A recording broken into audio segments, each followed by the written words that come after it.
Hello and welcome to another episode of the Token Trends Weekly Podcast. I'm your host, Max Ledge. And I'm Sasha Coyne. It's great to have you with us. Today, we're digging into something pretty significant happening in fintech. We're looking at Stripe, the payments giant, and their pretty ambitious moves into stablecoins and crypto wallets. Yeah, Max, it's more than just tinkering around the edges.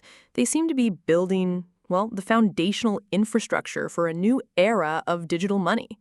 Our goal today is to sift through all the noise, the news, and the reports to pull out what you really need to know about Stripe's strategy. Exactly. Think of this as your shortcut to understanding what this all means for how money might move in the future. Because this space, Sasha, it's evolving so fast. It really is. We'll look at their approach, why it's potentially such a big deal, and who might win or lose from all this.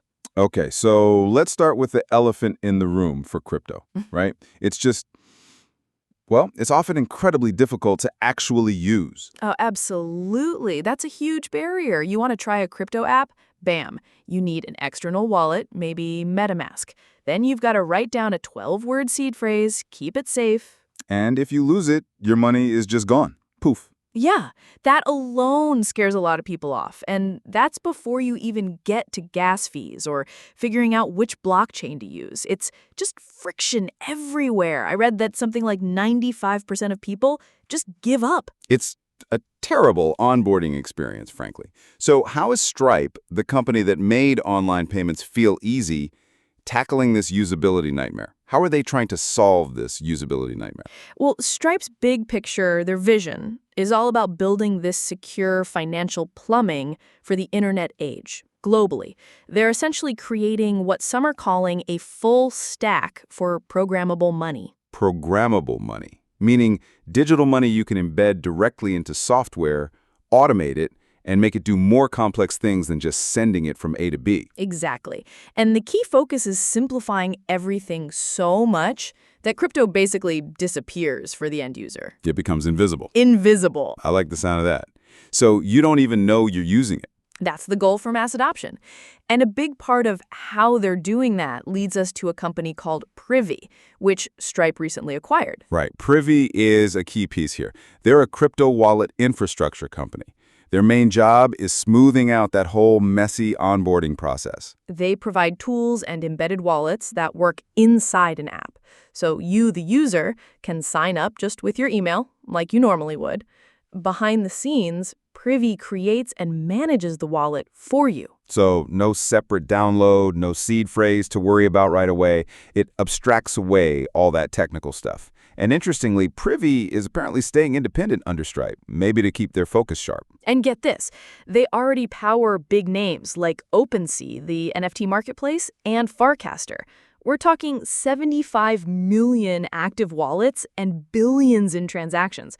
They're really lowering the barrier for crypto products to reach normal people. Okay, so Privy handles the user experience and makes it smooth. But what about the actual movement of the money, the plumbing? Right, that's where Bridge comes in, Stripe's other big acquisition. And this one was huge, Max. $1.1 billion. Their biggest deal ever. Whoa. Okay, so if Privy is the experience layer, Bridge is the engine. It's the stablecoin infrastructure firm that handles the heavy lifting. They let businesses send, receive, and hold stablecoins, managing all the tricky compliance stuff. And they do some really cool things. First, they let businesses issue their own stablecoins, backed by safe assets like T-bills. And second, they handle cross-border transfers, helping businesses move funds across over 100 countries super efficiently. It's like building a new set of global payment rails using stablecoins. And businesses are already using it. Starlink, SpaceX's internet service, is using Bridge to get their revenue out of Argentina and back into the U.S. as dollars, avoiding all the usual currency control headaches. That makes sense. We're also seeing people in Nigeria using it to pay for things like YouTube Premium, bypassing local banking limitations. It's solving real pain points right now. And it gets even bigger. Remember that Visa partnership? Bridge and Visa teamed up to launch the first stablecoin-linked credit card platform. So I could have a Visa card linked directly to my stablecoin balance. Exactly. You can spend your USDC just like dollars at millions of places that take Visa. that really connects the crypto world to the traditional payment world. And the cost difference is staggering. A traditional cross-border payment can cost 3 to 7% and take days. With this Stripe stack, it's potentially instant and costs maybe 0.1%. Not 0.1%. That's tiny. And they're not stopping there. They're deepening their partnership with Shopify. Millions of Shopify merchants will soon be able to accept USDC payments. And the clever part is the merchant gets flexibility. They can have it automatically converted to their local currency, so they don't even need to touch crypto if they don't want to. It just removes another huge hurdle. So if you pull all this together, you can see why some of our sources are calling this an end-to-end crypto infrastructure monopoly.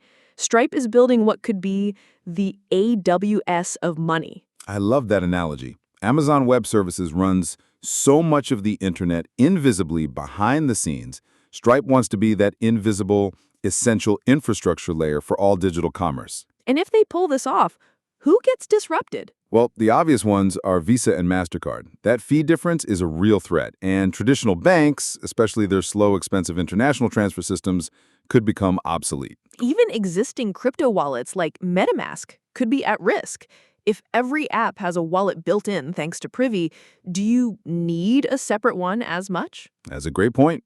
But of course, Max, it's not all smooth sailing. There have to be risks in a massive bet like this. Oh, absolutely. It's ambitious, but risky. Regulation is still a patchwork globally. Competition is another. What if Google or Apple decide to jump in with their massive user bases? And just getting broad adoption, getting regular businesses and consumers to trust and use stablecoins routinely. That's a cultural hurdle, not just a technical one. So, to sum it up, Stripe is making a really strategic, well-funded play to be the bridge between TradFi and crypto, aiming to make digital money easy, cheap, and invisible for everyone. They've put the pieces together. It's a compelling strategy, even with the risks, which leaves us and you listening with a pretty interesting thought to chew on. Right.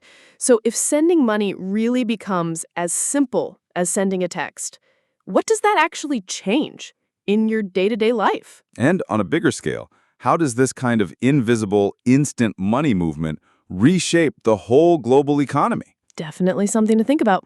Well, that's our deep dive for today. Thanks for joining us on the Token Trends Weekly Podcast. If you want more insights like this, make sure you hit that subscribe button wherever you get your podcasts. We'll catch you next time. And the outro music fades in.